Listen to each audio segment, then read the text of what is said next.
My name's Adam. I'm 31, and I've always believed that family comes first. I was raised to think that no matter what, you stand by your blood. You help them when they fall, you share when you have more, and you forgive when they mess up. That's how my mother raised me. Or at least, that's what she used to say. Over the years, I started realizing that what she really meant was family comes first, as long as you're the one giving. I grew up in a small, middle-class neighborhood, the kind of place where everyone knew everyone. My dad worked in construction until a back injury forced him onto early retirement, and my mom was a homemaker who occasionally took on babysitting jobs for neighbors. We never had much, but we were never desperate either. I was the oldest of three.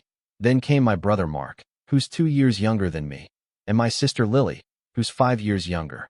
Mark was always the golden boy. He had that effortless charm, the kind that made people excuse his mistakes because he didn't mean it.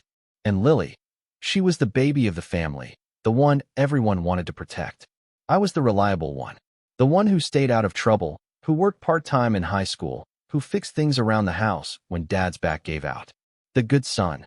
Being the good son sounds nice on paper, but in my family, it just meant I was expected to handle things. If Mark crashed the car, I was the one helping cover the repair. If Mom forgot to pay the electric bill, I was the one transferring money. If Lily needed tuition help, I was the one setting aside my own savings. At first, I didn't mind. It felt good to help them. But as I got older, I started noticing how little gratitude came with it. There was always an expectation, never appreciation. When I was 25, I landed a good job in IT after years of grinding through college and freelancing on the side. I wasn't rich, but I was stable. I'd paid off my student loans early, I had a small apartment, and I'd started investing carefully. My parents always compared me to Mark. He bounced from job to job, rarely keeping one for more than 6 months. He was charismatic but irresponsible. He'd start business ventures that never went anywhere, always asking me for just a small loan to help him get started. For years, I gave in. I told myself he was still figuring things out, that maybe one day something would click. It never did. By 29, I was doing well enough that I could help my parents in a big way. Their mortgage had been slowly choking them for years, missed payments, mounting interest, stress hanging over every dinner conversation. I remember the night Mom called me crying because the bank had sent another final notice. I told her not to worry, that I'd take care of it. And I did. I paid off the entire remaining balance, close to $85,000. It wiped out a huge chunk of my savings, but seeing the relief on my mom's face made it feel worth it. She hugged me, crying, saying I'd saved the family home. My dad shook my hand in silence, which was his way of saying thank you. Mark congratulated me too, in that casual, half-joking way he always did. Guess it pays to be the nerd, huh? At the time, I laughed it off. I didn't think much of it. But over the next few months, something started to shift. The way they talked to me changed. I noticed small remarks, little digs that I brushed off at first. Mom would make jokes about how I liked showing off. Mark would tell people, Adam's basically our sugar daddy now, followed by a laugh like it was all in good fun. Lily would joke about how I was buying love with cash. I knew they were joking. At least, I told myself they were. But each comment chipped away at something inside me. I had sacrificed years of saving, my plans for a house of my own, just to make sure they were okay. And somehow, I'd become a punchline. The breaking point didn't come all at once. It started quietly, subtle signs that they didn't really see what I did as generosity. More like obligation. One day, I overheard Mark on the phone with someone, saying, Adam just thinks he's the hero because he threw some money at the problem. He didn't know I was in the next room. When I confronted him about it, he just laughed and said, Man, relax. I was kidding. You're too sensitive. That was his favorite defense. Every insult was a joke. Every jab was just teasing. Things escalated the following year.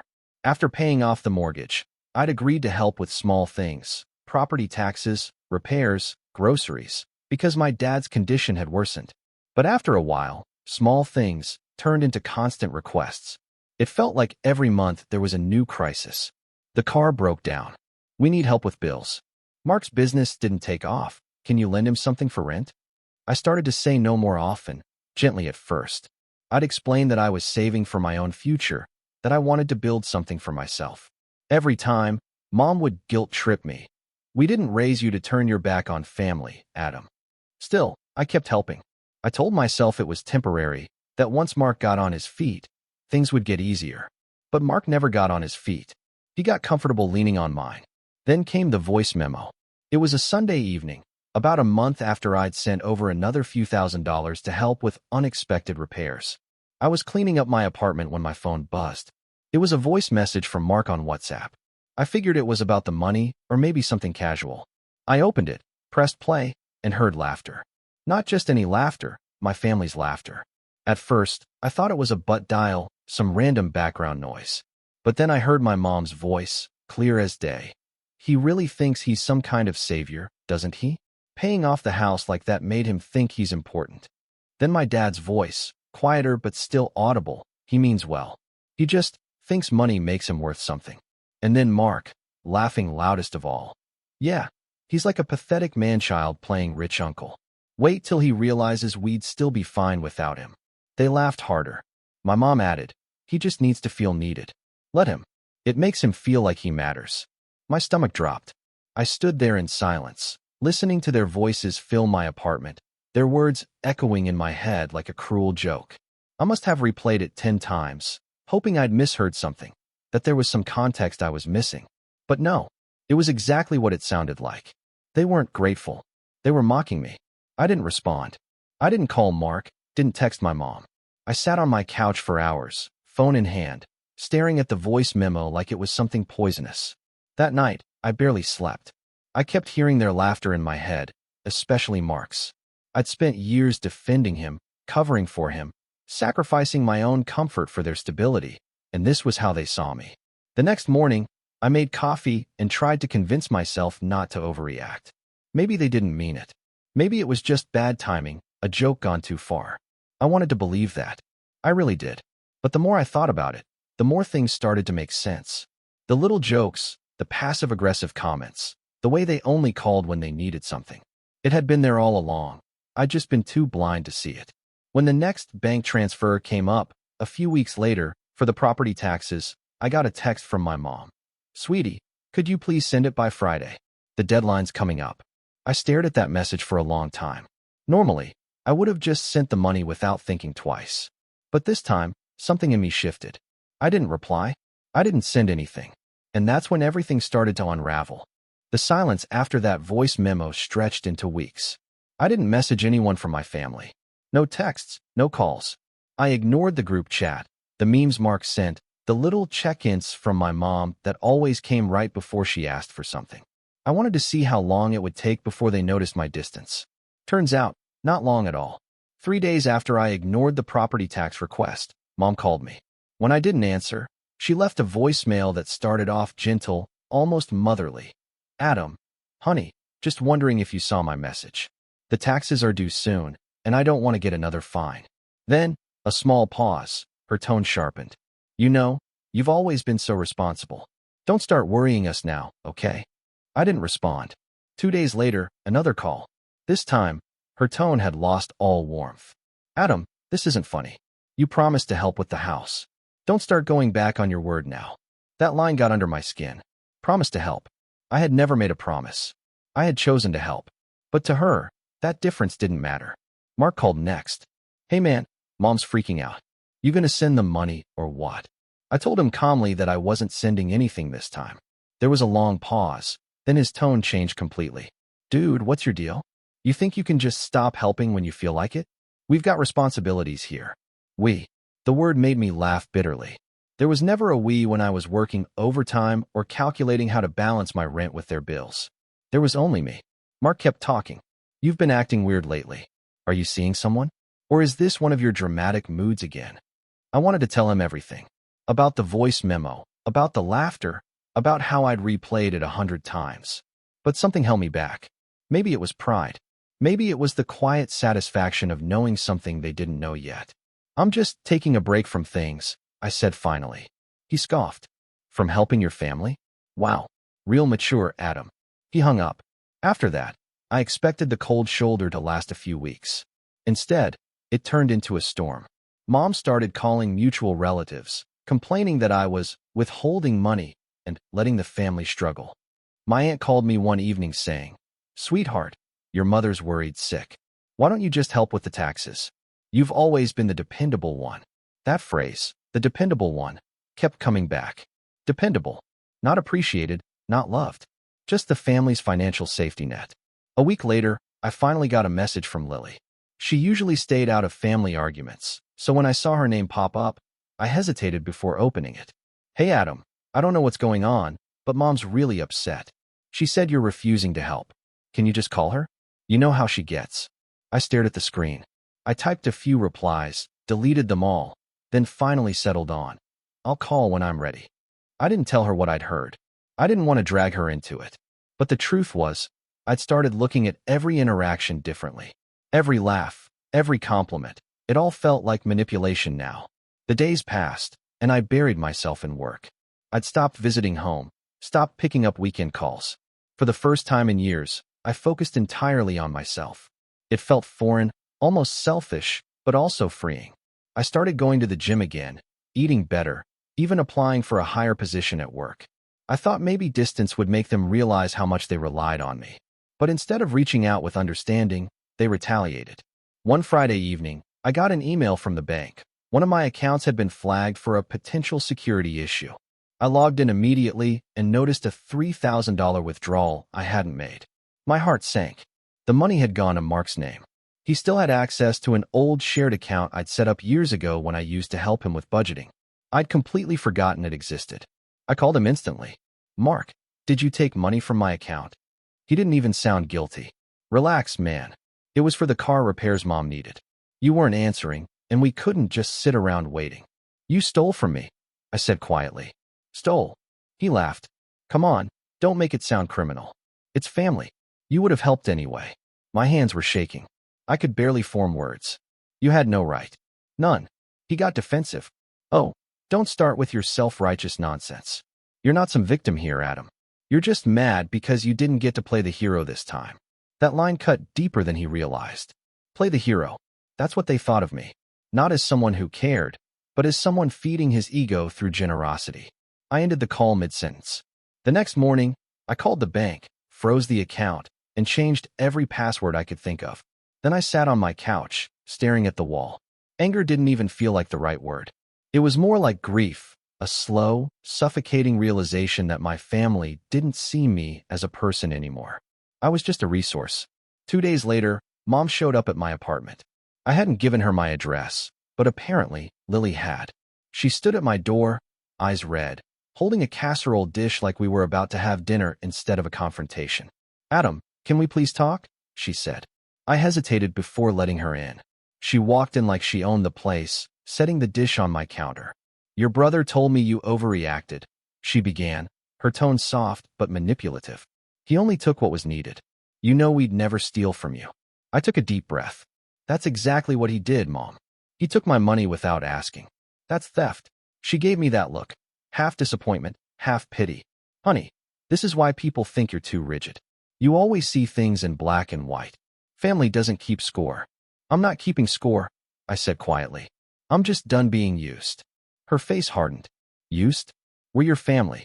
Everything you have is because of us. Don't you forget who raised you." That hit me like a slap. I stared at her, realizing that nothing I said would change her mind. She didn't want to understand. She wanted control. She kept talking, guilt-tripping me with every line. "You think money makes you better than us? You think you can just cut us off and live alone? You'll see, Adam. One day you'll realize how much you need your family." I didn't reply. I just walked to the door and opened it. She looked shocked for a moment, like she couldn't believe I was serious. "You're kicking your mother out?" "I'm asking you to leave," I said. My voice was calm, but my hands were trembling. She didn't move at first. Then, when she realized I wasn't backing down, she picked up her casserole dish and stormed out, muttering under her breath. That was the last time I saw her in person for months. After that, things escalated behind my back. Mark started spreading rumors to relatives that I'd lost it, saying I'd become arrogant after making some money. He told people I'd cut off Mom in her old age, painting himself as the loyal son who stayed to help. Even Lily started acting differently, shorter texts, awkward silences. I could tell she didn't know who to believe. I tried to move on. I focused on my job promotion, my health, anything that wasn't them. But every time my phone buzzed, I felt that tightness in my chest, half expecting another manipulation disguised as concern. Then came the betrayal that broke whatever was left of me. It happened 3 months after I'd gone no contact. I was at work when I got a call from my boss. "Adam, did you authorize a background check request for a personal matter?" Confused, I said no. He told me someone claiming to be a relative had contacted HR pretending to be my emergency contact, trying to get information about my salary and benefits. They'd even used my full name and birth date. HR flagged it as suspicious and stopped the process. When they gave me the phone number attached to the request, I already knew whose it was. Mark. That night, I called him. I don't even know why. I guess I needed to hear him admit it. "Why would you do that?" I asked. My voice was shaking, but I kept it steady enough. He sighed, like I was being dramatic again. "Relax. I just needed to know how much you were making. You keep saying you're broke, but come on. We both know you've got plenty saved. So you tried to access my employment records?" He laughed, like it was all one big joke. "You're so paranoid. It's not like I hacked into anything. I just called and asked. Don't act like you're some victim here, Adam." I could barely speak. "You crossed a line." He snapped back. "You crossed it first when you abandoned us." I hung up before he could say another word. That night, I sat in the dark for hours, trying to figure out when exactly things had gone so wrong. I had always thought love meant sacrifice, that giving was proof of caring. But with them, giving had only taught them how much they could take. And as I sat there, scrolling through old messages, I came across the voice memo again, the one that had started all of this. I played it one last time. They laughed. They mocked. They tore me apart behind my back. And somewhere between the echoes of their laughter, an idea began to form. Not out of anger this time. Out of clarity. If they thought I was a pathetic man-child who thinks money makes him worth something, then they were about to learn just how wrong they were. Without a single word from me. Because the next bank transfer was coming up soon. And this time, they weren't going to like what came with it. The weeks after that last phone call with Mark were some of the quietest of my life. The kind of quiet that doesn't feel peaceful. More like standing in the aftermath of a storm, when everything looks calm, but the air still hums with what's been destroyed. I'd gone through every stage of emotion in silence. Anger, grief, disbelief, bitterness. But the hardest part wasn't losing them. It was realizing I'd never truly had them. I'd built my life around being their provider, their fixer, their buffer against consequences. Without that role, I didn't know who I was. I'd wake up in the mornings expecting a call, a text, some new emergency. When none came, I'd sit there with my coffee, scrolling through old chats like an addict chasing the next hit of purpose. Work became my distraction. I threw myself into projects, staying late at the office, volunteering for anything that needed doing. My boss, Lisa, noticed. "You've been on fire lately," she said one afternoon, leaning against my cubicle wall. "Whatever's motivating you, keep it up." I smiled, pretending it was ambition. But the truth was simpler. I didn't know how to stop moving. If I stopped, I'd think. And if I thought, I'd fall apart. It wasn't until one Friday night, sitting alone in my apartment surrounded by takeout containers, that it hit me. I had done everything right. I'd worked hard, been responsible, helped everyone who asked, and still ended up alone. My family had their house, their comfort, their laughter. And I had what? 4 walls and silence. That night, I broke down for the first time in years. Not angry tears, not frustrated ones, just quiet, exhausted crying. The kind that comes when you realize you've been holding your breath for a decade. I remember thinking, if money doesn't make me worth something, then what does? The next morning, I decided to find out. It started small. I woke up early and went for a walk. No headphones, no phone, just me and the sound of my shoes hitting the pavement. The city was still half asleep, streets washed clean by a light rain. For the first time in months, I didn't feel rushed. I didn't feel needed. It was strange, almost uncomfortable, but also liberating. The following week, I signed up for a gym membership. I hadn't exercised regularly since college. The first few days were rough. Every muscle protested, and I felt ridiculous trying to keep up with people half my age, but it gave me something my family never had, structure that depended only on me. Slowly, I started rebuilding. My apartment, which had always felt temporary, began to look like a home. I painted the walls, bought a proper dining table, even framed some of my own photography. Little by little, My space stopped feeling like a waiting room and started feeling like mine. My finances, too, began to stabilize now that I wasn't constantly sending money away. It was strange seeing my account balance stay the same for more than a week. I started budgeting, not to save others, but to invest in myself. I signed up for online courses in cybersecurity, something I'd always been interested in but never had time for. Every night after work, I studied, practiced, and built projects from scratch. Lisa noticed again. "You're different lately," she said one morning. "Not just at work. Different. Happier, maybe." I shrugged, just focusing on myself for once. She smiled. "About time." Even though I was moving forward, the shadows of my family lingered. They didn't call, but they didn't need to. Mutual relatives kept me updated whether I wanted them to or not. My aunt mentioned in passing that Mark was bragging about a new car, claiming he'd gotten a business loan. I knew exactly where that loan had come from. The same line of credit he'd taken out under my name years ago when I co-signed for him. I'd been paying it quietly ever since. Then there was Mom. Word got around that she was telling people I'd cut her off after everything she'd done for me. That one stung the most. For a while, I thought about reaching out, sending one message, one explanation, one last attempt at peace. But every time I drafted the text, I heard that voice memo in my head again. Her voice, saying I needed to feel needed. I deleted the drafts every time. Months passed, and something strange happened. I stopped checking my phone as much. I stopped waiting for apologies that were never coming. I started sleeping better. For the first time in years, my mind was quiet. Not from suppression, but from acceptance. The biggest shift came the day I got the email. Lisa called me into her office and handed me a letter. "You've been here 5 years," she said. "You've taken on more work than anyone I know, and you've grown in every way possible. I think you're ready for something bigger." It was a promotion. Senior IT project manager, with a raise big enough to double my income. For a moment, I just sat there, stunned.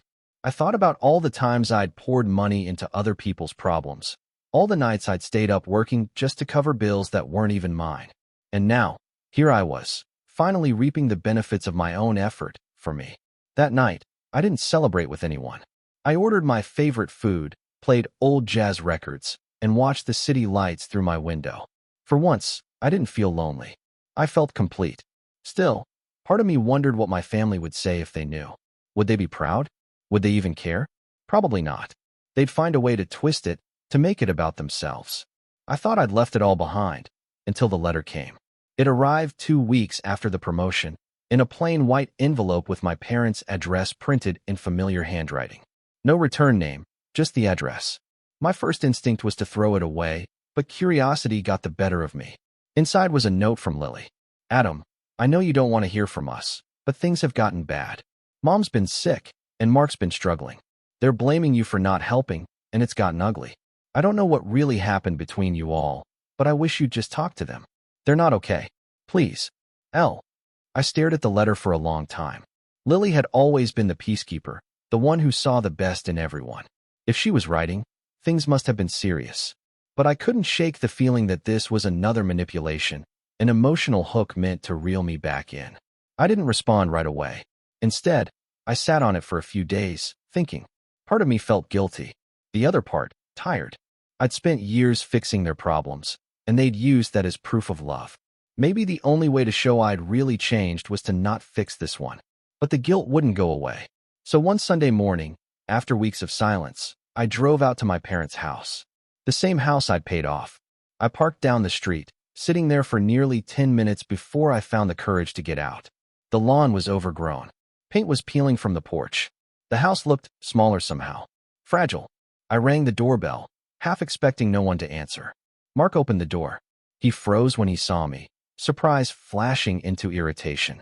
"What are you doing here?" I almost laughed. "Just checking in." He looked me up and down, defensive already. "We don't need anything." "Good," I said. "That's not why I came." Before he could reply, Mom appeared behind him. She looked thinner, older, like the years had caught up all at once. Her expression softened when she saw me. "Adam," she said quietly. "You came." I nodded. "Lily said you weren't well." She sighed. "Oh, don't listen to her. She worries too much." But something in her tone told me it wasn't entirely untrue. We sat in the living room. The air was thick with unspoken words. Mark stayed standing, arms crossed. Mom fussed with a teacup, avoiding eye contact. Finally, I said, I heard what you all said about me, you know. The voice memo. The color drained from her face. Mark froze. I continued. You called me pathetic. Said I think money makes me worth something.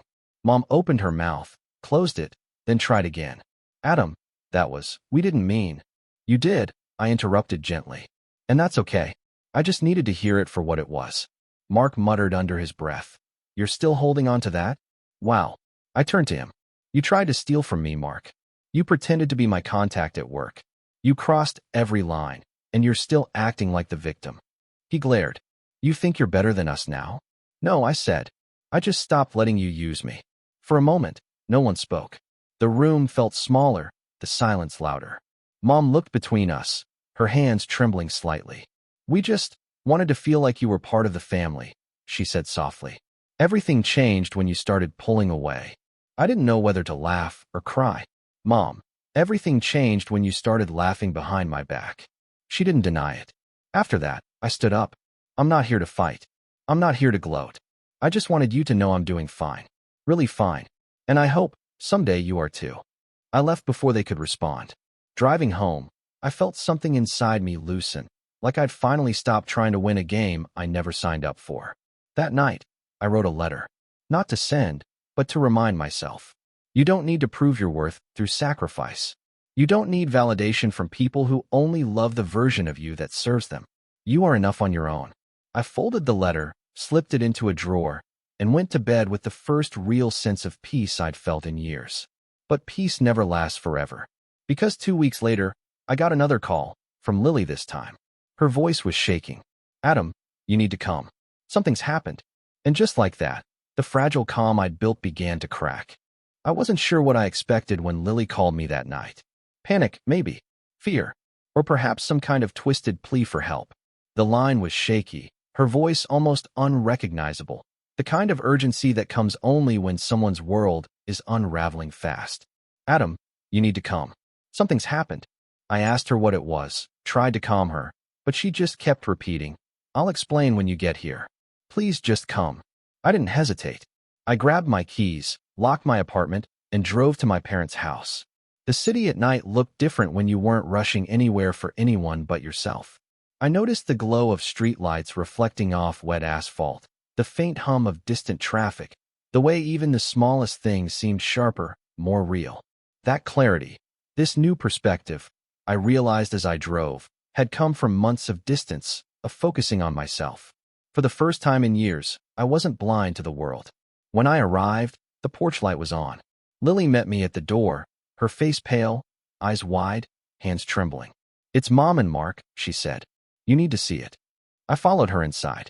The living room was dimly lit, shadows stretching across furniture, the air thick with tension. Mom was sitting on the couch, looking frail, her hands wringing a tissue. Mark was pacing, muttering under his breath, his usual swagger nowhere to be seen. What happened? I asked, my voice steady, though I felt a knot in my stomach. Lily looked at me, desperation in her eyes. They've gotten themselves into a mess. Big one. And you're the only person who can stop it from getting worse. I frowned. Stop it. She nodded, hesitating. It's complicated, but it's mostly Mark. And Mom didn't realize what he was doing until it was too late. You'll understand when you see. I felt a strange mixture of dread and excitement. For the first time, I realized I had leverage. I had spent years watching them take advantage of me, laughing at me behind my back, stealing from me, manipulating me. Now, they had made a mistake big enough that I could actually turn the tables. And part of me, the part one had ignored for months, felt ready to do just that. Lily led me upstairs to Mark's room. The door was cracked, and I could hear him muttering angrily, throwing things across the floor. He looked at me as I stepped in, eyes wide with sudden awareness. You're here? I said nothing, just observed. For the first time, I saw him without the charm that had fooled so many. He looked small, desperate, fragile. And that was when it clicked. He had crossed a line, and now he was exposed. What's going on? I asked, calm but firm. Mom's voice came from the hallway. It's his business, Adam. It's all gone wrong. I turned to her. Tell me everything. And so she did. Over the next hour, she laid it all out. Mark had borrowed money from multiple sources, some legitimate loans, some sketchy lines of credit, pretending he had backing from investors. He'd lied, manipulated, and misrepresented his finances to everyone: family, friends, even business partners. Now, the consequences were crashing down. Creditors calling, legal notices piling up, and the bank had frozen certain accounts due to suspicious activity. "And you didn't think to tell me earlier?" I asked, voice low. Mom looked guilty. "I didn't want to worry you. I thought I could handle it." "Handle it?" I repeated, incredulous. "They've been stealing from me, laughing at me, and now you're hiding this mess? Do you even realize what you're saying?" She flinched. "Adam, please, don't be angry. I'm just trying to keep the family together." I looked at Mark. He avoided my gaze, shuffling his feet. You're mad," he said weakly. I nodded. "Yes, I'm mad. But more importantly, I see an opportunity. And I don't waste opportunities anymore." I left their house that night thinking through every angle. For years, I had been reactive, helping when they asked, compensating for their mistakes, letting them walk over me. But now I wasn't reacting. I was planning. And for the first time, I understood the scope of my power. I knew their weaknesses, I knew their dependencies, and I knew how much they relied on me. The first step was information. I spent the next few days gathering every detail I could about Mark's financial dealings, the loans, the accounts, the small investments he'd made that were now collapsing. Every email, every transaction, every text became ammunition. I documented everything carefully, systematically. No emotion, no dramatics, just facts. I wanted the leverage to be undeniable, the truth so clear they couldn't deny it. Next, I reached out to my allies. Not family, not friends who would sympathize superficially, but people who understood systems, power, and influence. A former colleague who had worked in banking compliance, another friend who specialized in small business law, and a mentor who had taught me negotiation skills. I asked them hypothetically how I would protect myself if someone tried to manipulate and exploit me financially. Their answers shaped the plan I would soon put into motion. Meanwhile, Mark and Mom were spiraling. They didn't know I had seen the voice memo months ago, didn't know I had frozen accounts and tightened security. Mark continued making small, reckless moves, calling creditors, promising payments he couldn't keep. Mom tried to mediate, begging me to intervene quietly. I pretended ignorance, letting them continue, observing every misstep. The thrill of control was intoxicating. For the first time, I felt power not through money alone, but through knowledge, patience, and timing. I began drafting contingencies. If Mark tried to shift blame to me, I had emails, bank statements, and witnesses. If Mom tried to guilt me into rescuing them, I had evidence of her manipulation. Every move they made became a setup for a response that was calculated, deliberate, and unstoppable. At the same time, I rebuilt myself from the inside out. I continued with my promotion, excelled at work, and started investing strategically. I built a reserve I hadn't had before, enough to move quickly if needed. I refined my daily routines, exercising discipline I had neglected, strengthening my mental and emotional resilience. I was preparing for the confrontation ahead not just with leverage, but with unshakable confidence. One morning, I got a tip from a mutual friend who had been unknowingly drawn into Mark's schemes. A supplier Mark had promised payments to had contacted them, frustrated, and was threatening legal action. I saw the perfect opportunity to tighten the noose, but I didn't act immediately. Instead, I documented everything meticulously, time-stamped emails, notes on phone calls, and a detailed map of how Mark's lies had spread through multiple networks. By now, I had begun to see the patterns clearly. Mark's impulsiveness, Mom's need to justify everything he did, Lily's loyalty to both sides. Each of them had weaknesses, and I could predict their reactions almost with certainty. It became a game of anticipation. Every text from Mark was read for clues. Every call from Mom was analyzed for emotional leverage. I even tested small moves, dropping hints that I had information they couldn't imagine I possessed. Their responses were predictable, defensive, desperate, increasingly reckless. And then came the first small victory. A creditor called Mark directly, thinking he had my backing. Mark panicked, called Mom, and for the first time, Mom couldn't fix it. She turned to me, silently pleading, while Mark's desperation filled the phone line. I didn't intervene. I simply listened, taking notes. That night, I realized something profound. For the first time in my life, I wasn't acting out of obligation, guilt, or hope for gratitude. I was acting with intention. I was designing the consequences. And for the first time, I felt truly alive. Not because I had money, not because I had been generous, but because I had control over my own life and the means to assert it. Over the next month, I continued to refine the plan. I separated myself legally from any of Mark's financial ties. I ensured all my accounts were secured and untraceable. I began drafting letters, hypothetical statements, and contingencies that could protect me while exposing them if necessary. Every step was measured, every move calculated. And all the while, they were stumbling blindly through their own chaos, unaware that I was orchestrating a response that would leave them stunned. Then came the moment that truly confirmed I had the upper hand.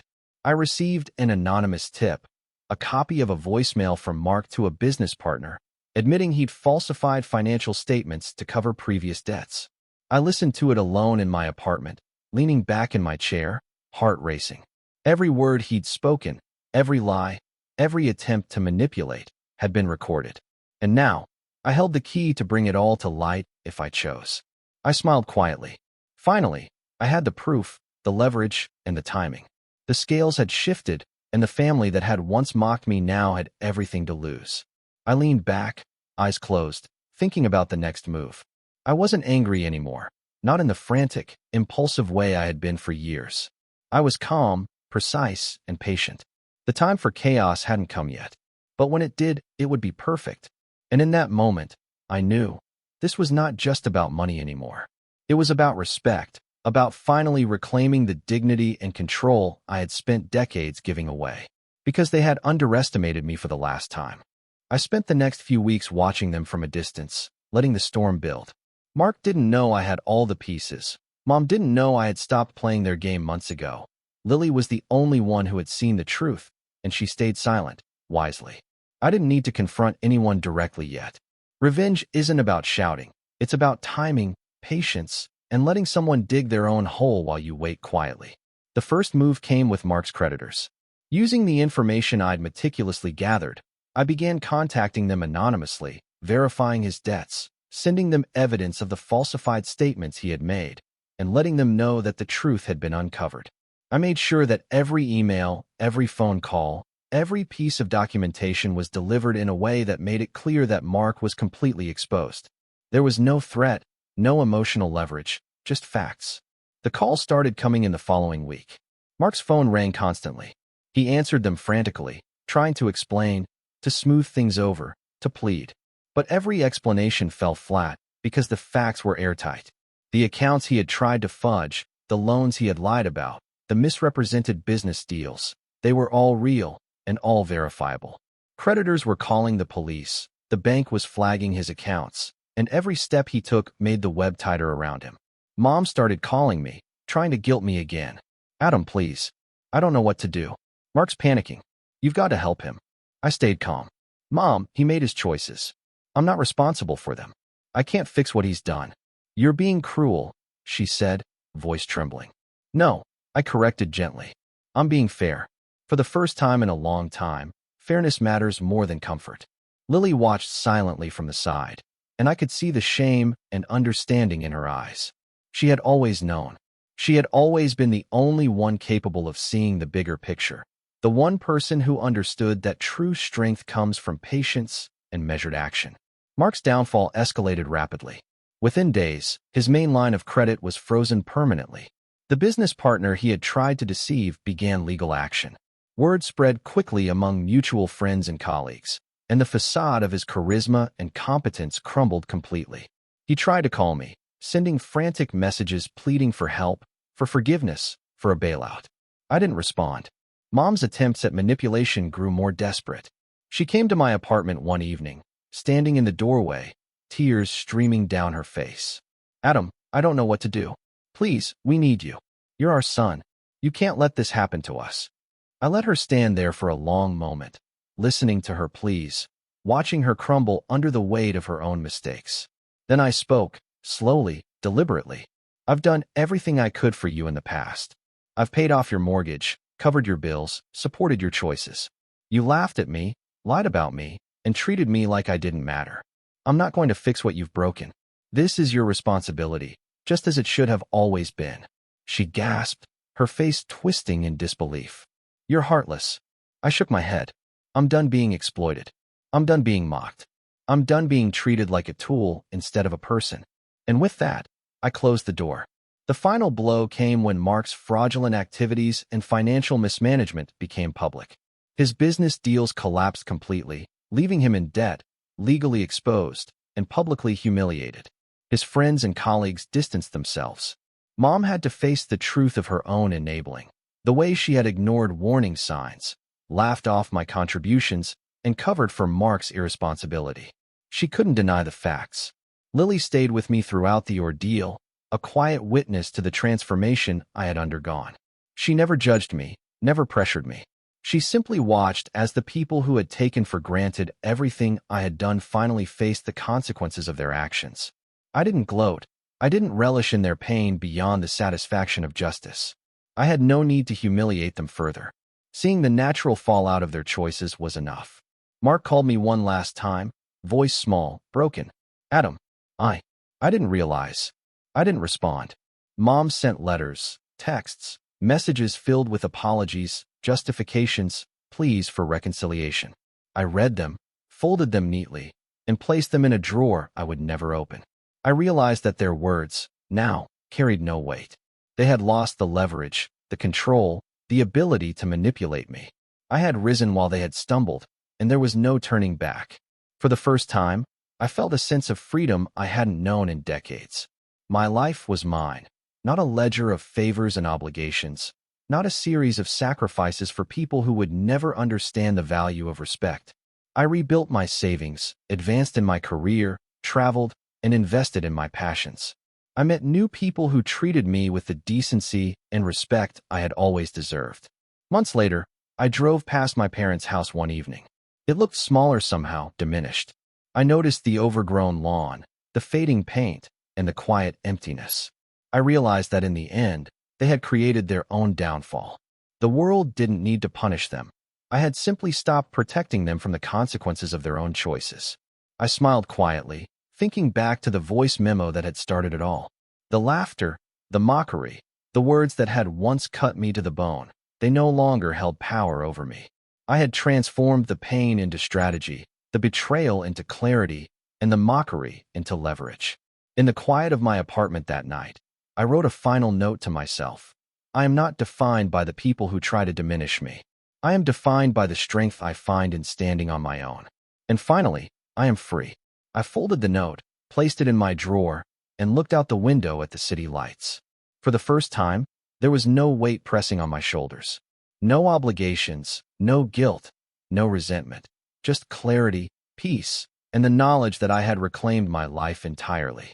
And in that moment, I realized the final, undeniable truth. The only power they ever had over me was the power I gave them. And now, I had taken it all back. The chapter was closed. The scales balanced. And I had never felt more alive.